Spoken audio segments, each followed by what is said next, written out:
The road we're on is paved in Garth. Come along on the journey as we explore Garthology. Think of it more as a conversation. I like that. So if this is truly a conversation, then I say let the conversation begin.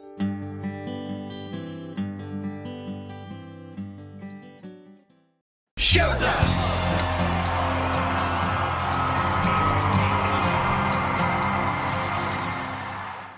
Hey guys, it's Deb.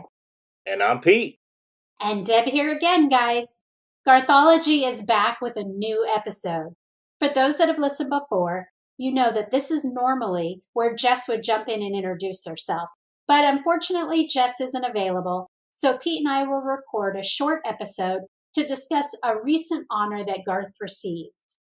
Garthologist, we are so happy to be back. Like a lot of you, everyday life gets in the way of the fun sometimes.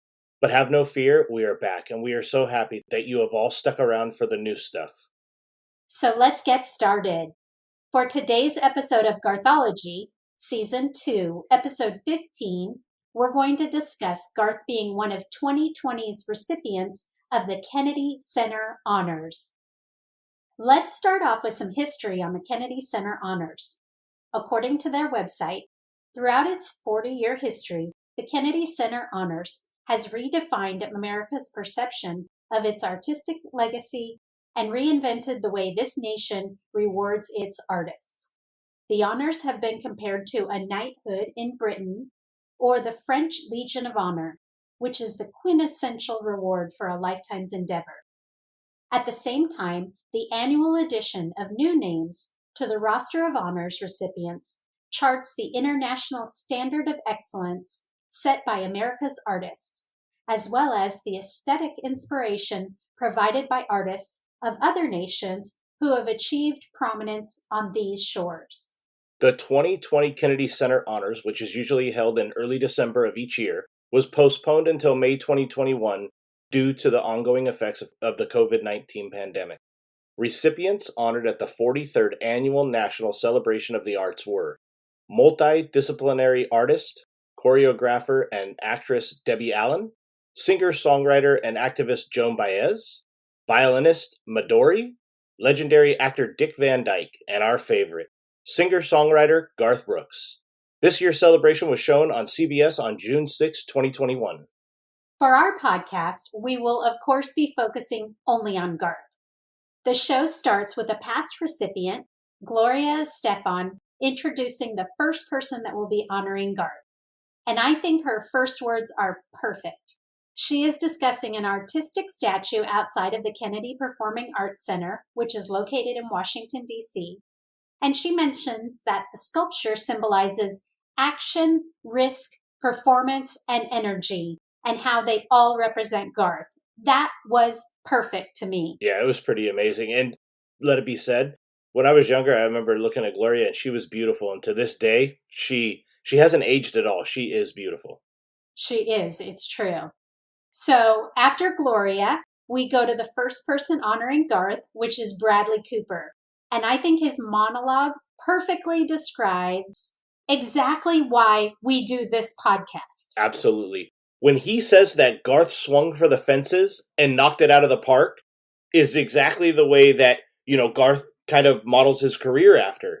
It's just about how he took that risk and kind of how we came on and took this risk of doing this podcast when we had no idea. And yeah, it really does. I mean, everything he says, like every point that he made in that monologue, I thought, and that's why we do the podcast. Yeah. And that's why we do the podcast. And that's why it just worked for every statement. If you all have the show recorded, go back and listen. Those are all the reason. It perfectly encapsulates to me why we do what we do. Do you think at any point maybe Bradley was maybe talking about us in the podcast and not necessarily Garth? He just threw Garth's name in there to make it easy for himself?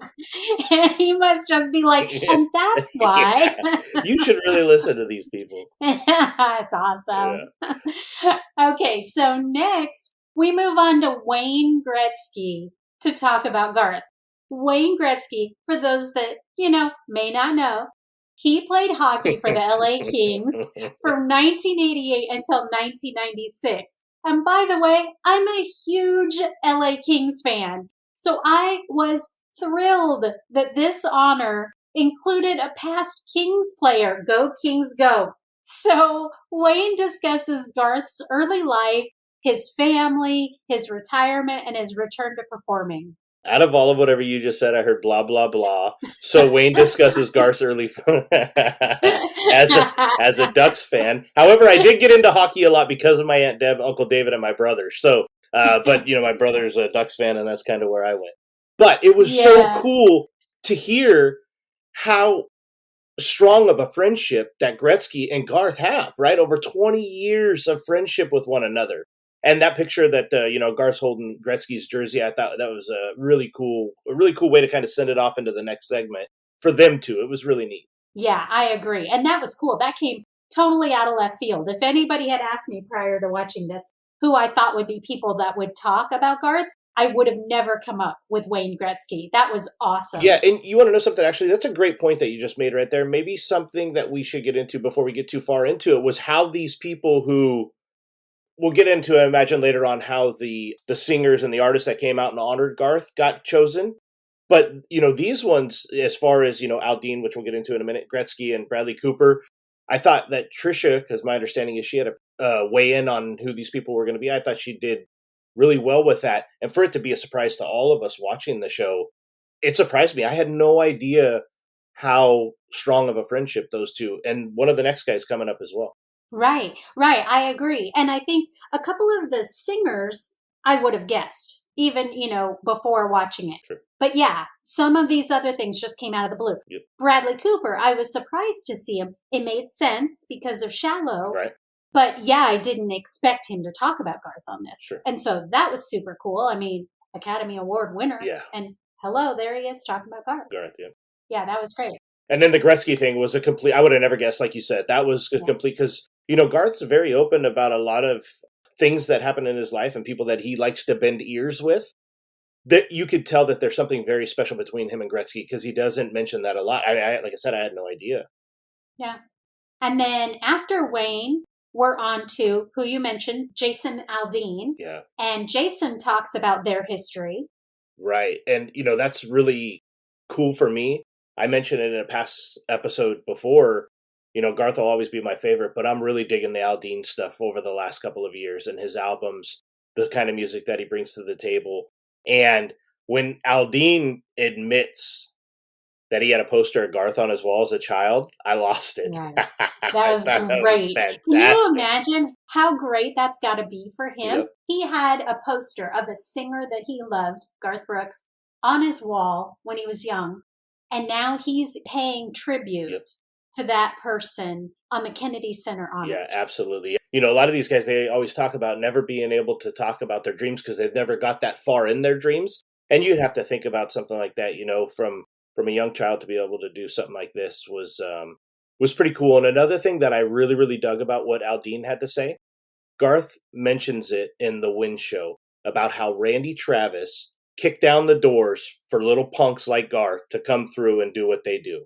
And Aldean mentioned that Garth had opened up the doors for singers like him that are not known as traditional country artists. Right. And it showed where Garth was able to take country, a little rock and roll, mix it together, and make it real cool. And that allowed Aldean to come through and do the same thing. And I thought that was neat.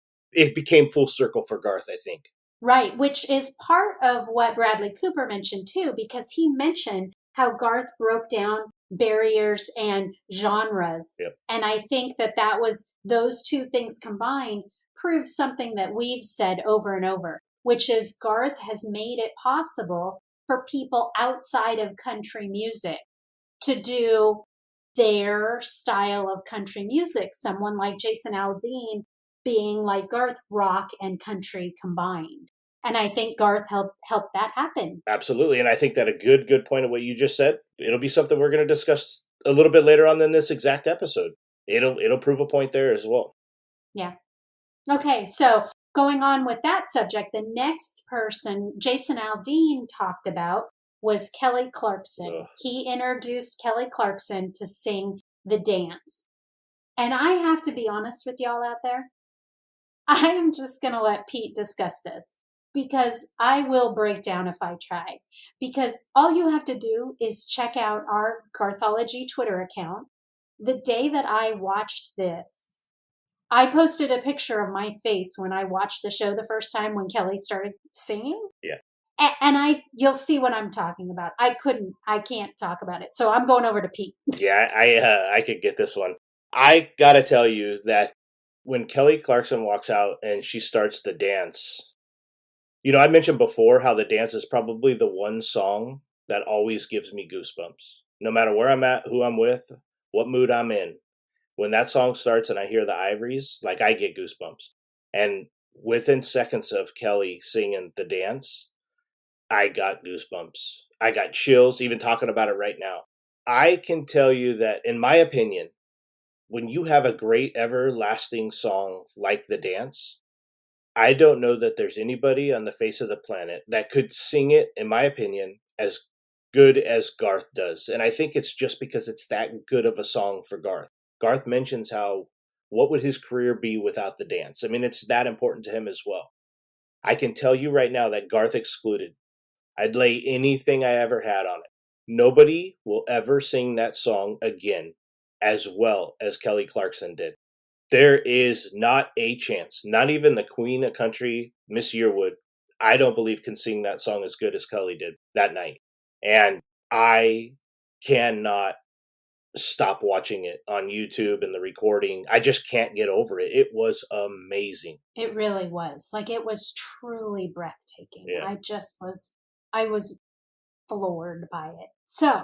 And it looked effortless from her. Right? Like, she just doesn't even try. It just so naturally comes out of her. Yeah. I just am. If I'm ever going to do another podcast again, besides for Garth, I would do two. I would do either a Trisha Yearwood podcast or I would do a Kelly Clarkson podcast. Yeah, absolutely. Okay, so moving on from Kelly singing the dance. Next we have, so for those of you that are closer to my age, back in the 80s, we had John Travolta and his whole urban cowboy thing. And he brought the urban cowboy into the 80s and it became a whole thing. Like, it was a thing. But what they did was they had John Travolta come in to talk about Garth, and he discusses how Garth did even more for the urban cowboy movement than John Travolta himself did. Yeah, and I was listening, I'm like, okay, but I didn't know the whole John Travolta, the urban cowboy thing. And, he said that he made, chaps in these leather jackets, and I'm like, what is he talking about? But all right, cool.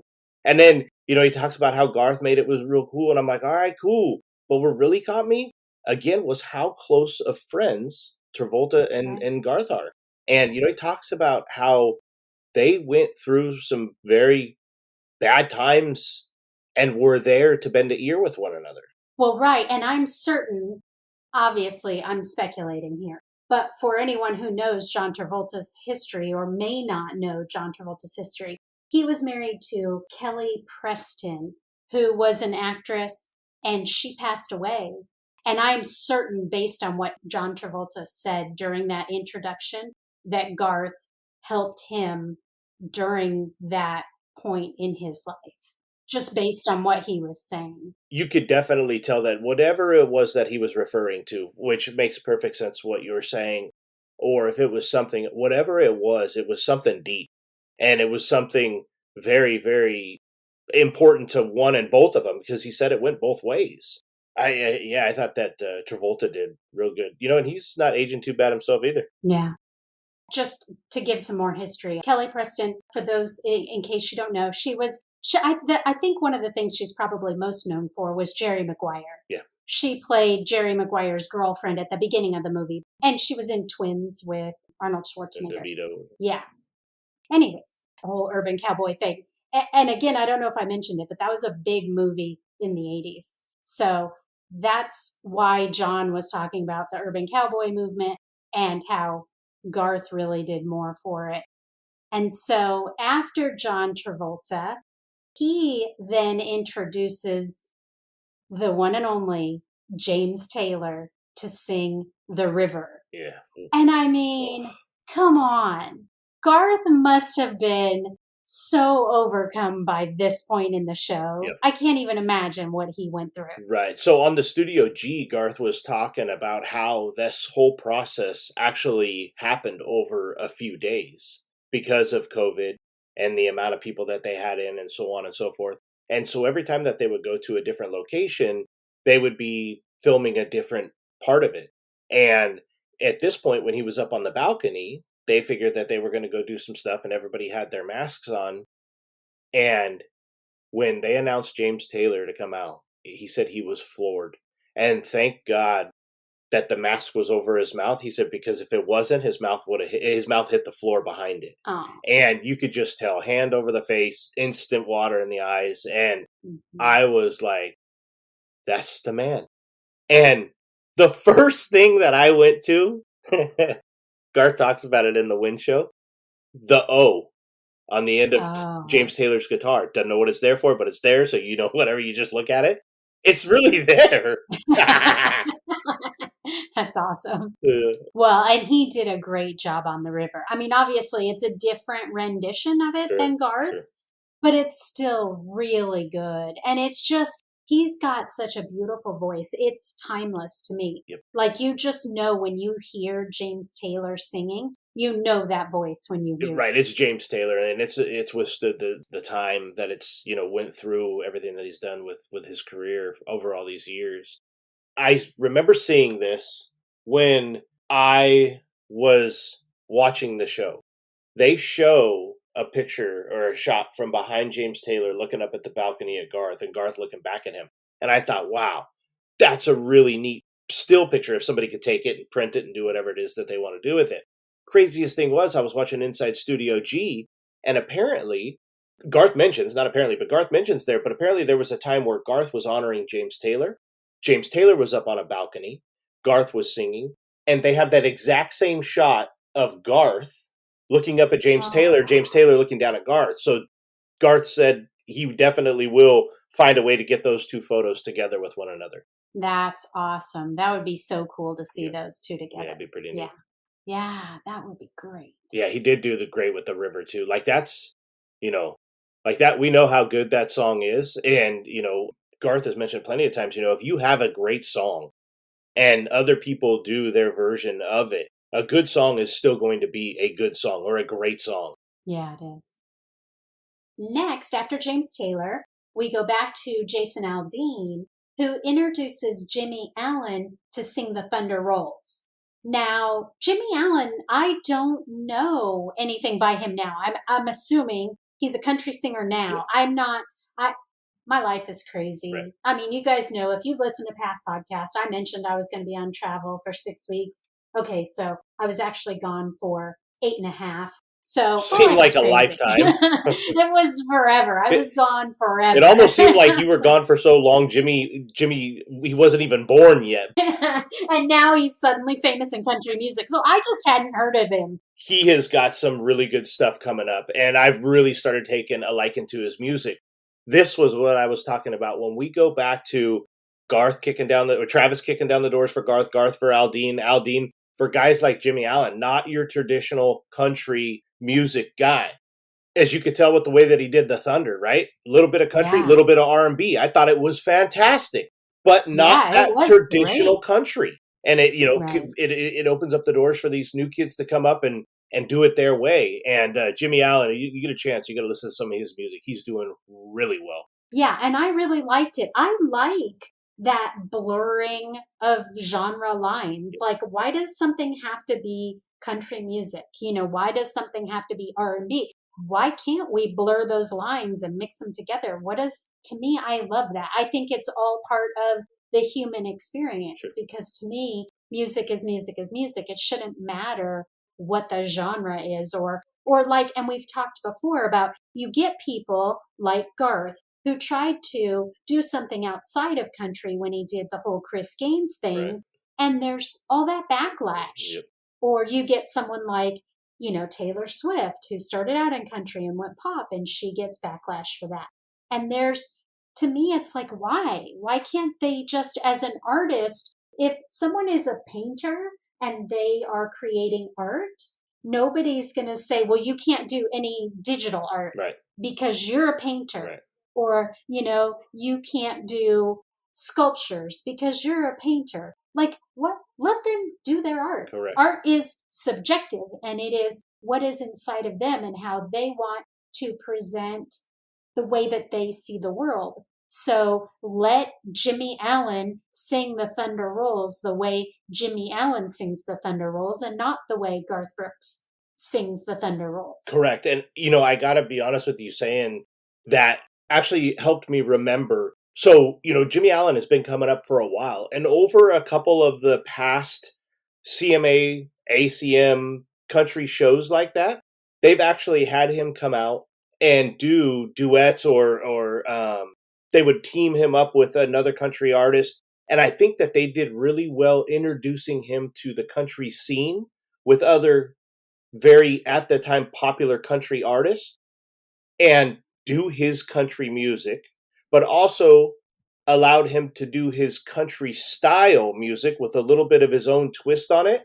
And it was okay with the country fan base. Got it. And it looked like Garth really, really enjoyed the way that he did The Thunder. And I did. Yeah. It was cool to hear it done a different way. It was really neat. Yeah, I agree. Yeah.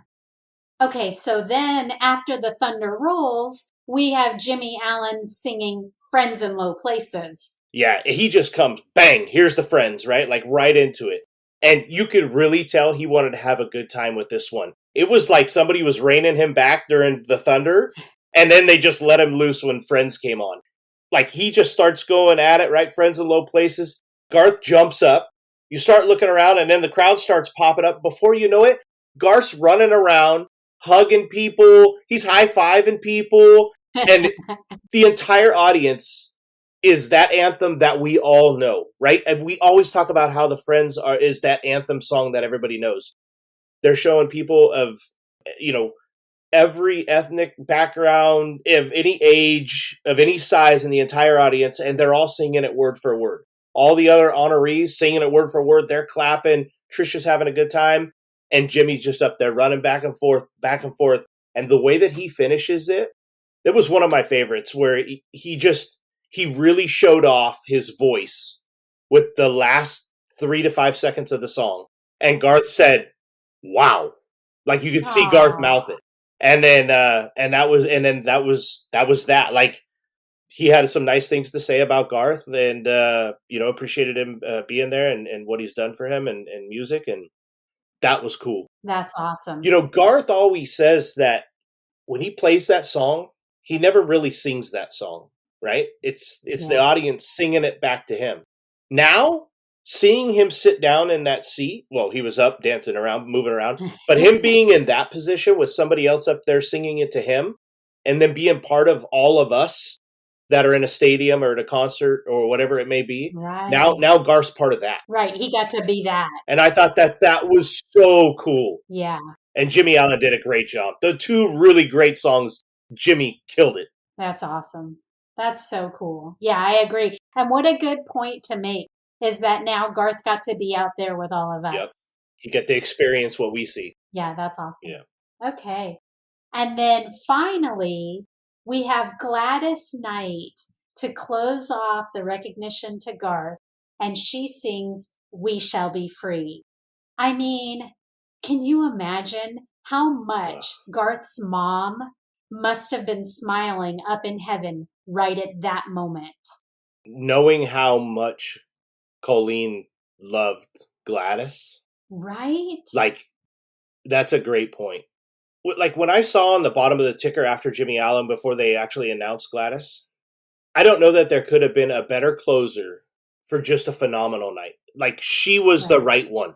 Yeah. At that moment, I knew it was going to be great. And then she comes out, and instantly, she has the entire audience's attention. Like right in the palm of her hand. I was so excited to hear what she was going to do with We Shall Be Free. Right. And for it to be that iconic singer singing that iconic song, and then knowing the history of Garth and his mom and how they shared a love of Gladys's music, that just meant even more to me, which I'm appreciative of this podcast, because had we not done this, I don't know that I would understand how much that really probably meant to him, Sure. except for knowing all those things combined. Right, by doing the research on it. Yeah. And like it was instant emotion from Garth, tears. Like my allergies started kicking up, wind was blowing or something. Missed a little bit of the beginning. But how beautiful is that woman today? She doesn't age. Right. Her smile could light up an entire room. And she had so much fun. She's up there moving, dancing, singing. She's like, all right, everybody sing this with me. And she's got the entire audience in it with her. Right. Just a very natural outcome and performance from one of the absolute best. That was the perfect song I think that she could have sung. I don't know that there was a better song they could have put in front of her for her to sing. She did phenomenal. Yeah. And like you mentioned, Garth got pretty emotional too. I mean, obviously, he was tearing up throughout different parts of the show, but I think most especially here. And I think it was just a culmination of the whole, that part of the evening for him. Those performances was perfect. It was just perfect. Right. And I think at the end, kind of where, she was getting ready to walk off stage, like he walked, kind of like up towards her, blew her the kisses that he always does. Mm-hmm. And you could just tell that there was a genuine admiration. It's a perfect word from Garth for her and all the other people that honored him as well. But you could just tell that was, I don't know that he could have wrote a better ending. Yeah, I agree. So another thing I wanted to mention to you guys, if you haven't checked it out, the Kennedy Center Honors has a YouTube channel, and they have a lot of extra like highlights and videos from the days leading up to and during all of this Kennedy Center Honors that were not included in the CBS show. So there is, Garth has a speech.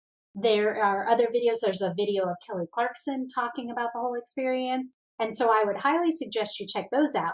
And if you have a subscription to Paramount Plus, which is CBS's streaming service, I believe they have extras as well. So be sure and check that out too. So that is going to wrap up our discussion of Garth being honored as one of 2020's Kennedy Center honorees. Now let's go over to Pete for a shout out to one of our favorite Garthologists. This week's shout out goes to Scott Foster. Scott, we always appreciate the feedback and the amazing Studio G recaps that you do. If you Garthologists want to hear what Scott is all about, you can find him at Garthcast. That's his podcast where he does a phenomenal job. Yes. Thank you, Scott, so much. You're awesome. We appreciate it, Scott. Have you checked out our website at garthology.com yet? If not, stop by and leave us a comment on our blog page to let us know how we're doing. Plus, you can submit a show idea on the show idea page or sign up for the newsletter at the bottom of the website. And remember to subscribe to our podcast on your podcast platform of choice. Do you listen on Apple Podcasts? If so, stop by there now and give us a rating and write up a quick review to let us know how we're doing and to encourage others to listen. Are you in a Garth Brooks fan page on Facebook? If so, don't forget to share us with your group by posting about us or sharing one of our posts there. Help your friends in low places become Garthologists too. And speaking about friends in low places, if you guys are on the social media networks, you can find us on Facebook at facebook.com/GarthologyCast. If you guys are on Twitter and Instagram, you can find us there at GarthologyCast. If any 1, 2, or 3 of those that you guys use, while you're there, if you could like, share, retweet, and or just comment to interact with us, we really enjoying following and answering back to you guys. So if you guys could continue to do that, we really would appreciate it. This has been Season 2, Episode 15 of Garthology, and I'm Deb. I'm Pete. Bye, guys. Bye, everybody. Finish it! Finish it!